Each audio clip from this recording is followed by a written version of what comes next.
صحابہ نے سرکار سے سوال کیا، وہ اصل میں سوال یہودیوں کی طرف سے آیا تھا کہ ان سے پوچھیں کہ یہ روح کیا ہے.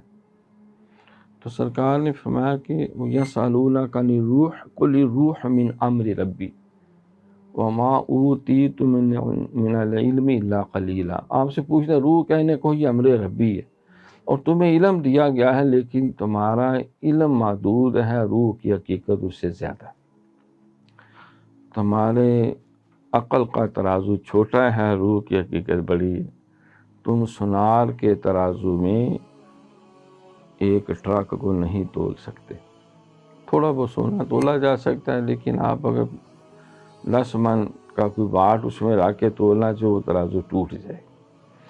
اب یہ بھی نہیں کہ ترازو میں ٹرک تولا نہیں جا سکتا، ٹرک چھوڑ کے پوری زمین کو تول لیتے ہیں. ایسے انہوں نے پیمانے بنائے ہیں.